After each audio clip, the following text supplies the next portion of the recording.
I taught my son how to speak up against his father for the custody battle. Now the school just called, and I think I've created a monster. Okay, look, I know how this is going to sound. I get it, but before you call me a monster, you have to understand what I was dealing with.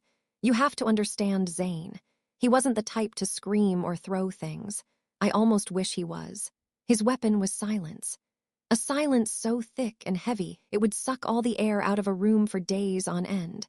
All because I bought the wrong brand of coffee or forgot to record his favorite show. He was a master of the slow, soul-crushing erosion of your sanity. He'd call my online bakery my little hobby in front of our friends, smiling that charming smile while everyone laughed, and I'd just have to sit there and take it. He'd forget to pick up Luca from soccer practice, then text me an hour later with a breezy, "Oh my God, so sorry, totally slipped my mind," leaving me to scramble out of a client meeting. It was death by 1,000 paper cuts. He never left a bruise, but I felt like I was constantly bleeding internally. When we separated, that passive-aggressive warfare just escalated, and I found myself in this single mom's group. I thought it would be for support, coffee and commiseration, but it was more like a war room. Everyone had stories, strategies.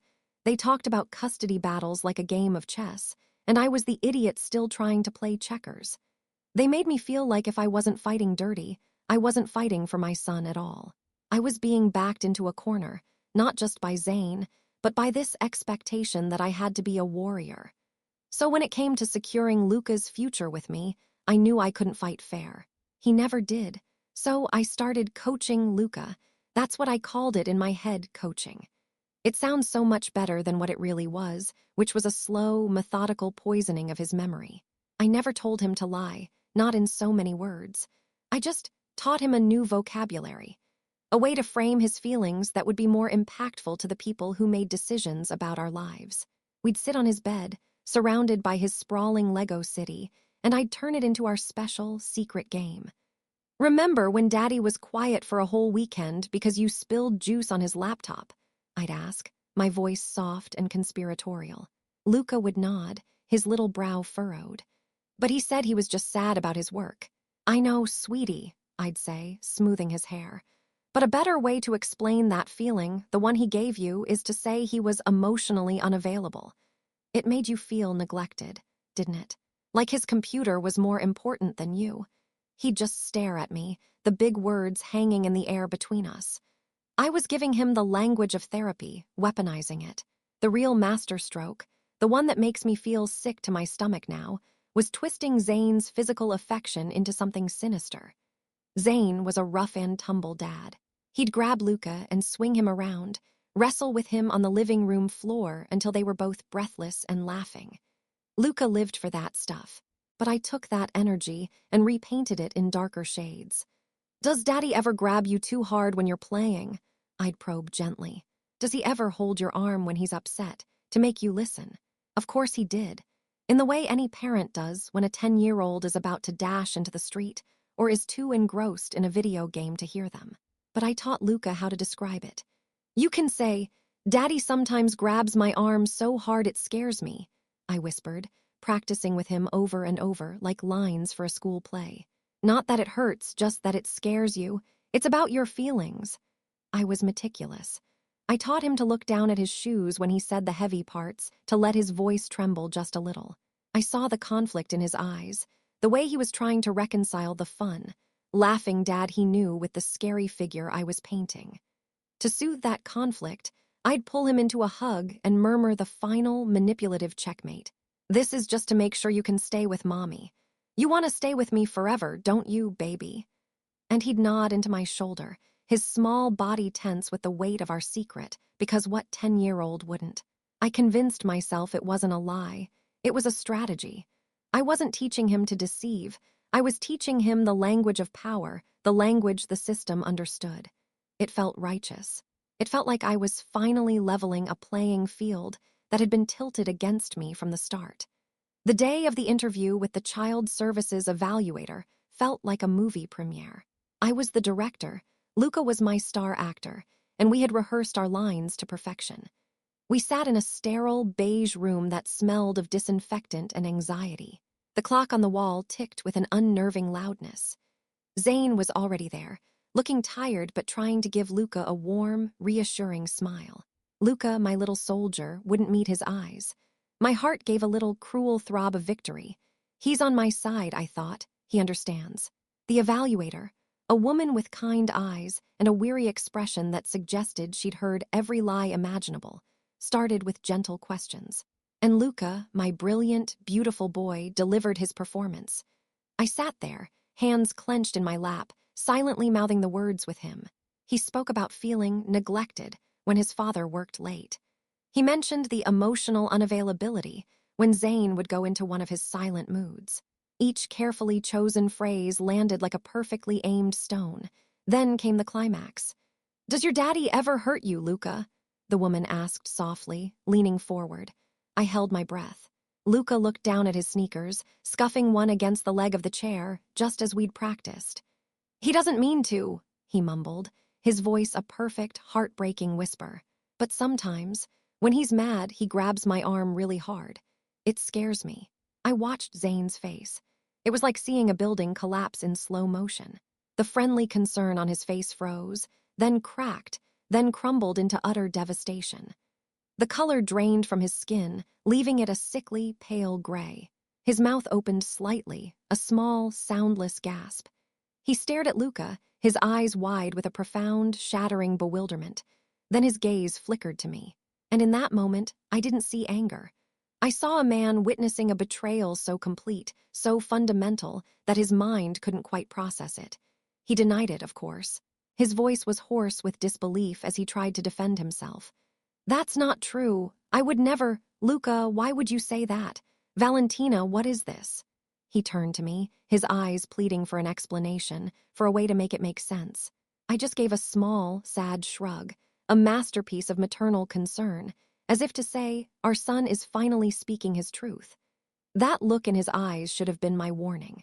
It wasn't the fury of a guilty man caught, but the chilling calm of an innocent one who has just seen the face of true evil. As the evaluator led Luca out of the room to get a drink of water, leaving us in a thick, suffocating silence, Zane stood up. He walked over to me, his movements stiff and robotic, and leaned in close enough for only me to hear, his breath cold against my ear. "You will pay for what you've done today, Valentina," he said, his voice a low, flat monotone devoid of all emotion. Not because of me, because of him. I flinched, but quickly masked it with defiance. I told myself it was just the desperate, empty threat of a man who had lost. I had won. I had secured my son. I walked out of that building feeling a toxic, triumphant buzz, completely ignoring the cold dread that was beginning to pool in the pit of my stomach. For a few weeks, life was a victory lap. I got the preliminary ruling I wanted. Zane's visitation was to be supervised, pending further investigation, and Luca was with me almost full-time. The moms in my group toasted me with mimosas during brunch. "You're so brave," one of them said. "You did what you had to do." I soaked it in, letting their validation wash over the last lingering traces of guilt. I was a success story, a warrior who had slain the passive-aggressive dragon. I enrolled Luca in a new preschool, a bright, cheerful place with a young, energetic teacher named Miss Albright. She had warm eyes and wore colorful sweaters. It was a fresh start for both of us. The dread I'd felt in that beige room faded, replaced by the smug satisfaction of a plan perfectly executed. Then, on a Tuesday afternoon, my phone rang. It was the preschool director, Mrs. Gable. Her voice was stripped of its usual sing-song warmth. It was flat, professional, and deeply concerned. "Valentina, I need you to come in. There's been an incident involving Luca and Miss Albright." My blood ran cold. My mind immediately jumped to scraped knees, a fall from the monkey bars. "An incident? Is he hurt? What happened?" "He's not physically harmed," she said carefully, and the precision of her words sent a new, sharper kind of fear through me. "But he's made a very serious allegation against his teacher. We need to discuss this in person, immediately." I broke every speed limit getting there, my knuckles white on the steering wheel. I burst into the office to find Luca sitting in a small chair, looking pale and tear-streaked, and Mrs. Gable looking grim behind her large wooden desk. She explained the situation in a low, measured tone that did nothing to calm my racing heart. During lineup for recess, Miss Albright had gently placed a hand on Luca's back to guide him forward. A simple, everyday gesture, but according to Luca, it was much more than that. He had started crying, telling Mrs. Gable that his teacher had grabbed him really hard and that it had scared him. The words hit me like a physical blow, stealing the air from my lungs. They were my words, my script, the exact phrasing I had drilled into him for weeks. He had delivered them with the same quiet, trembling conviction he had used against his father. Mrs. Gable continued, her voice heavy with protocol. "We have to take any allegation of this nature extremely seriously. It's our policy. We've contacted the district. Miss Albright has been placed on administrative leave, pending a full investigation." I looked at Luca, who was now staring at his shoes, the very picture of a victim. But I didn't see a victim. I saw a reflection of my own monstrous creation. I saw the weapon I had so carefully crafted, now firing indiscriminately. The young teacher, the one who had sent me cheerful notes about Luca's progress, the one whose classroom walls were covered in happy, colorful art projects. Her career, her reputation, was now hanging by a thread because my son had learned his lines a little too well. The room started to spin. I had given him a loaded gun, and he had just learned he could pull the trigger whenever he wanted, at anyone he wanted. I took Luca home in a daze. The car ride was silent, the air thick with my unspoken horror. The moment the front door clicked shut, I knelt in front of him in the hallway, my hands shaking as I gripped his small shoulders. "Luca, you have to tell me the absolute truth. Did Miss Albright hurt you? Did she push you hard?" He looked at me, his 10-year-old face a mask of genuine confusion. There was no deceit in his eyes, only a child's simple, unwavering logic. "She touched my back and I didn't want her to," he said, his voice small. "I wanted to go to the swings first. You said if I don't like how someone touches me, I should say it scares me, so they'll stop." The innocence of it, the pure, terrifying logic shattered me. He wasn't being malicious. He was just following the rules of the game I had taught him. He couldn't see the Grand Canyon of difference between a perceived injustice in a custody battle and a teacher's gentle guidance. To him, it was all the same. A touch he didn't want, an adult he wanted to control. And I had given him the magic words, the ultimate power-up to make it stop. Panic, raw and acidic, clawed its way up my throat. I stumbled to the kitchen and grabbed my phone, my fingers fumbling as I dialed my best friend, Jessica. I collapsed onto a kitchen chair, sobbing uncontrollably as the whole sordid story poured out of me. The coaching, the interview, the phone call from the school. I expected sympathy, a comforting, "It'll be okay." Instead, I was met with a cold, hard silence on the other end of the line. When she finally spoke, her voice was laced with a disappointment that was 1,000 times worse than any anger. "What in God's name did you think was going to happen, Valentina?" she said, her tone flat. "You taught your son that lies are a tool. You gave him a loaded gun to point at his own father, and now you're shocked that he's firing it in a classroom. That poor teacher and poor Luca. My God, Valentina, you haven't just lied. You've broken his moral compass." Her words were a slap in the face, a dose of reality so harsh it made me gasp. Before I could even process the sting, my phone buzzed with an incoming email notification. The subject line read, "Legal correspondence regarding Luca." It was from an attorney's office I didn't recognize. Zane's new lawyer. My hands trembled so badly I could barely tap the screen. Attached was a PDF of the official incident report from the preschool, forwarded to them by the school district as part of a standard notification process. Below the attachment was a short, brutally efficient message.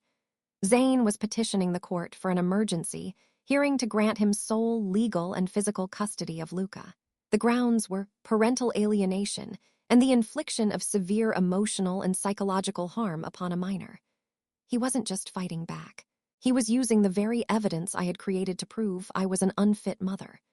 His quiet, chilling promise from that day in the evaluator's office echoed in my head. "You will pay for what you've done. Not because of me, because of him." He hadn't screamed, he hadn't argued, he hadn't sent a single angry text.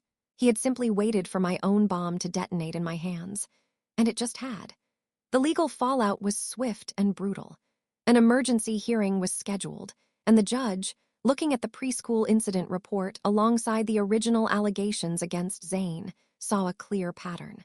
My credibility was shot. The court issued a temporary order that felt like a death sentence. Luca would reside with Zane. My visitation was reduced to 2 supervised hours, twice a week, at a sterile family services center. Just like that, I had lost him. Zane never spoke a word to me. All communication went through his lawyer.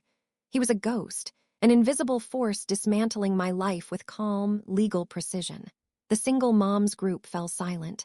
My brave story had become a cautionary tale they wanted no part of. The first supervised visit was torture. I had to drive to Zane's new apartment, a small, clean place he was renting.